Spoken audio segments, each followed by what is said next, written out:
এই মুহূৰ্তত আমাৰ হাতত আহি পৰিছে এক বিগ ব্ৰেকিং ফণীৰ আতংকৰ বাবে উৰিষ্যাত আবদ্ধ অসমৰ তীৰ্থযাত্ৰী পুৰীৰ জগন্নাথ মন্দিৰ দৰ্শন কৰিবলৈ গৈছিল তীৰ্থযাত্ৰীসকল নলবাৰী জিলাৰ টিহু হাৰিভঙাৰ বুলি জানিব পৰা গৈছে। প্ৰায় সহস্ৰাধিক যাত্ৰী আবদ্ধ হৈ আছে উৰিষ্যাত আৰু জগন্নাথ মন্দিৰৰ সন্মুখৰ হোটেলত আবদ্ধ হৈ আছে অসমৰ তীৰ্থযাত্ৰীসকল।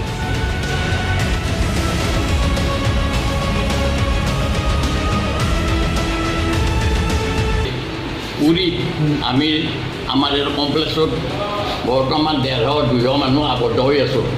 গতিকে আমি উন্নত চৰকাৰক যিহেতু আমাৰ শনিবাৰে জয় ৰেলখন আছেই, কিন্তু সেইখনটো কেঞ্চেল হৈছে। এটা উন্নত চৰকাৰক যাতে আমাৰ এই মানুহখিনি অতি বিপদত পৰিছোঁ। আমাৰ ইতিমধ্যে টকা পইচা কমি আহিছে। গতিকে যিকোনো উপায় চৰকাৰক উন্নত কৰিছোঁ, প্ৰাৰ্থনা কৰিছোঁ যাতে আমাৰ সোনকালে ইয়াৰ পৰা উদ্ধাৰ কৰি অসমলৈ লৈ যায়। এইখিনিয়ে মোৰ চৰকাৰৰ প্ৰতি আহ্বান।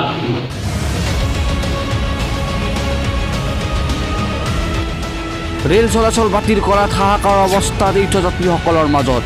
তীৰ্থযাত্ৰীসকলক উদ্ধাৰৰ বাবে অসম চৰকাৰলৈ অনুৰোধ তীৰ্থযাত্ৰীসকলৰ। এয়া আপোনালোকে এক্সক্লুজিভ ভিডিঅ' দেখুৱাই আছোঁ আৰু এই ভিডিঅ' আমালৈ প্ৰেৰণ কৰিছে উৰিষ্যাত আবদ্ধ হৈ থকা অসমৰ তীৰ্থযাত্ৰীসকলে।